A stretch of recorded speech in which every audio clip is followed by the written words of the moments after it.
Assalamualaikum warahmatullahi wabarakatuh. Kembali lagi bersama saya, Tasya Dwi Kuswoyo, dengan NIM 2207241 dari Prodi Pendidikan Teknik Bangunan. Pada video kali ini, saya akan membahas lebih lanjut mengenai volume RAB di Revit pada bagian schedule. Nah, jadi di Revit ini, cara membuat volume, tipe, dan lain-lain, atau RAB-nya, kita bisa langsung aja ke project browser pada bagian schedule. Nah, jadi sebelumnya, untuk file ini saya ambil dari Pepapar Mono. Langsung aja kita mulai, kita klik aja, klik kanan, kita buat baru.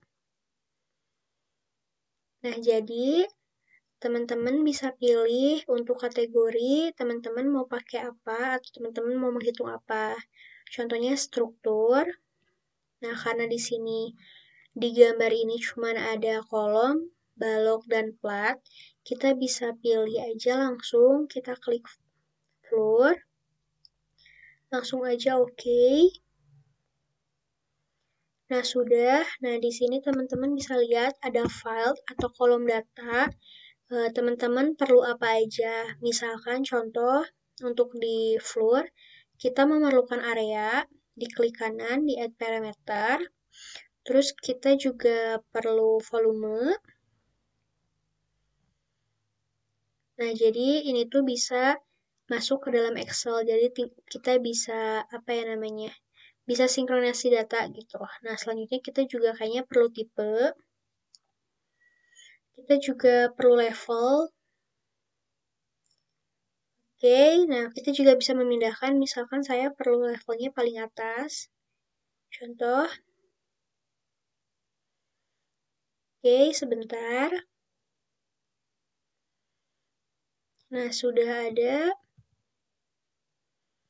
Oke, selanjutnya kita akan membagi menjadi 2 tempat.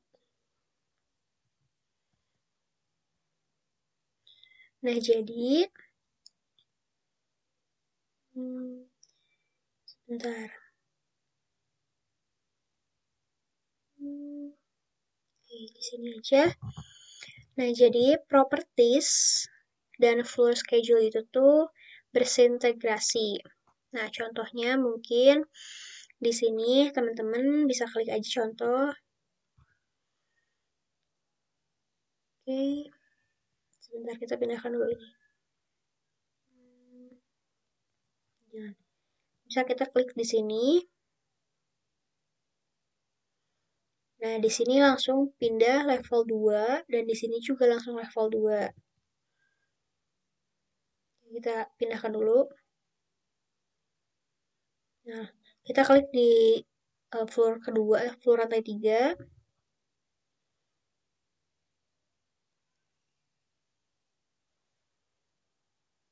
Nah, teman-teman bisa lihat di sini floor level 3. Nah, misalkan teman-teman ada kesalahan data. Misalkan teman-teman ada kesalahan data, kita nggak rubah dari sini ya teman-teman, tapi kita rubah dari gambar kerjanya. Contohnya, misalkan kita rubah di lantai 3. Langsung aja ke edit type. Nah, di sini ternyata default thickness-nya tuh atau ketinggiannya itu teman-teman salah, harusnya 100 misalkan. Nah, nanti di volume ini tuh bakal berubah. Nih kan 9,75. Untuk area tetap ya, kita cuma ngeganti volumenya aja. Setelah itu kita oke-kan, nah teman-teman bisa lihat volumenya berubah. Jadi teman-teman gak usah khawatir karena Revit ini tuh tersinkronisasi data. Jadi bagusnya itu. Jadi kalau teman-teman salah, teman-teman bisa ganti di awalnya, nanti kesananya itu bakal otomatis. Misalnya kita balikan lagi ke yang tadi. Sebentar. Nah, selanjutnya kita ya tadi kita belum save ya. Udah nggak apa-apa, kita buat lagi aja. Nah, masih ada ternyata. Kita buat lagi aja. Sekarang kita misalkan membuat balok aja, misalkan. Nah, untuk balok atau karena balok itu masuknya struktural framing, makanya di sini kita struktur framing. Terus kita okekan. Nah, di sini untuk struktur framing, sebentar, kita memerlukan seperti yang tadi, volumenya kita perlukan. Terus kita juga pengen tahu tipenya seperti apa. Terus selanjutnya level.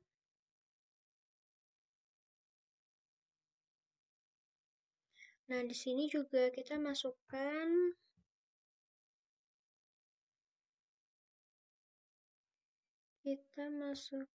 referensi level. Kenapa kita masukkan? Karena di propertiesnya itu referensi level. Contoh ya. Sebentar. Nah, di sini ya. Oke, level ternyata nggak butuh. Kita buang aja levelnya. Oke, sebentar. Kita ke file. Nah, ini yang levelnya kita buang aja karena nggak perlu. Oke, sudah nih. Nah, selanjutnya kita WT-kan dulu aja. Sudah ya. Nah, selanjutnya sebentar. Nah, bagusnya Revit kalau teman-teman namanya apa ya? Perlu lihat yang mana yang tipenya, teman-teman bisa klik aja di sininya. Nanti teman-teman bisa lihat ada warna biru. Nah, ini rubah-rubah sesuai. Jadi kalau teman-teman mau ganti atau mau lihat kesalahan, itu tinggal lihat aja gitu. Misalnya di sini ada volume, kok ini gede banget, berarti bebannya double. Bisa dilihat, misalkan di sini paling gede. Oh, berarti di sini nih beban yang overload misalkan. Nah, terus kita pakainya level bukan kenapa kita pakainya referensi level bukan level? Karena teman-teman bisa lihat di sini di identity datanya itu karena ini framing, makanya perlu referensi. Kalau misalkan level, kayak tadi kan plat itu cuma ada lantai 1, lantai 2. Nah, kalau misalkan balok, itu kan ada banyak, dan itu pun, apa ya namanya, beragam tipe, jadi memerlukan referensi level. Nah, di sini, terus teman-teman misalkan perlu ngebagi itu, atau teman-teman pengen ngefilter, oke sebentar. Nah, untuk filter itu, teman-teman bisa langsung aja ke sini.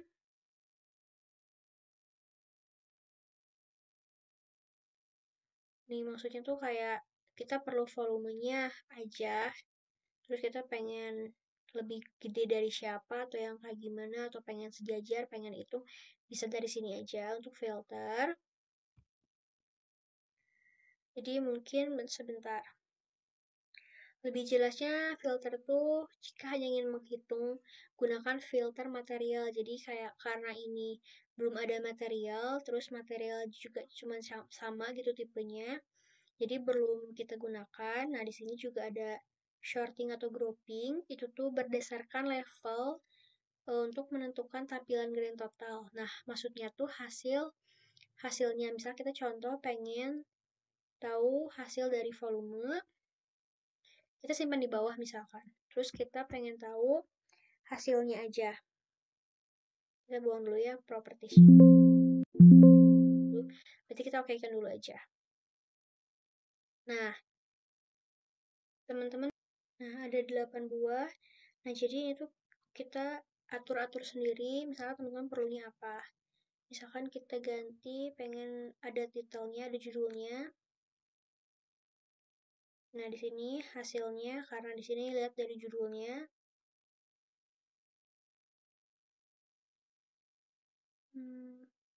Ini misalkan jangan volume, misalkan dari tipe. Harusnya dari level ya. Nah, ini tipenya misalkan 200 kali 400 ada 8 buah dan sebagainya. Contohnya kita lebih mudah ini, udah nggak apa-apa di referensi aja. Nah, terus yang kedua, misalkan dari tipe. Di bawah, kalau volume kita cuma pengen tahu hasil, misalkan dan di tipe kita cuma mau tahu semuanya gitu, atau enggak totalnya aja deh. Jangan totalnya, kita bedakan. Nah, di sini, oke, nah teman-teman bisa lihat tadi yang sudah saya kerjakan dari tergantung level nih teman-teman. Tadi kan saya dari level, terus saya pindahkan ini. Selanjutnya, kenapa hasil ini tuh nggak muncul? Ini kan udah 4 buah, atau ada 4 totalnya. Nah, kenapa hasil ini nggak ada? Karena kita belum merubah formatting. Nah, di sini formatting. Nah, kalau formatting tuh harus kita mengaktifkan ini dulu, calculation, agar sejumlah totalnya muncul, misalkan di volumenya. Nah, kalau di referensi kayaknya nggak akan ada karena cuma ngasih tahu ada di lantai 1 dan lantai 2. Berarti di volume, nah ada kan, berarti kita nyalakan, pengen tahu totalnya. Nah, sudah ada nih hasilnya 42. Bisa kita rubah lagi di groupingnya. Gak usah tipenya kita matikan aja. Terus referensi tetap aja. Oke. Nah, ini sudah nih. Terus kita perlu per lantai atau gimana. Ini tinggal diatur-atur aja gitu. Tergantung teman-teman kebutuhan. Nah, jadi si schedule ini tuh bisa menampilkan total volume yang dibutuhkan tergantung dari modelnya. Nah, selanjutnya, sebentar. Nah, selanjutnya untuk sebentar. Nah, tadi kan ada arrange atau tampilan jadwal di sheet. Nah, itu tuh maksudnya untuk mengatur tampilan dari sheet. Nah, yang ini. Tapi karena belum ada, jadi akan saya jelaskan di video selanjutnya. Nah, jadi sebenarnya schedule di Revit ini tuh memungkinkan kita untuk mengatur apa yang ditampilkan tadi yang kolom data file dan bagaimana data itu difilter. Selanjutnya, bagaimana juga data itu diurutkan, tadi sorting, terus selanjutnya juga bagaimana tampilan data formatting, misalkan tampilan ini mau seperti apa, dan lain-lain. Nah, jadi schedule itu benar-benar membantu karena bisa diekstrak ke Excel, nanti teman-teman bisa pindahkan. Nah, jadi dengan memahami pengaturan itu, kita bisa membuat jadwal yang rapi, akurat, dan lain-lain. Nah, jadi teman-teman pada saat mengerjakan harus benar-benar teliti dan dilihat juga eh, material seperti apa yang dibutuhkan, harganya dan lain-lain, bentuk seperti apa dan harus benar-benar dikerjakan. Nah, mungkin video kali ini saya cukupkan. Mohon maaf apabila ada salah kata dan dari tadi saya terlalu muter-muter. Mungkin akan saya sebelumnya saya minta maaf. Saya cukupkan. Terima kasih. Wassalamualaikum warahmatullahi wabarakatuh.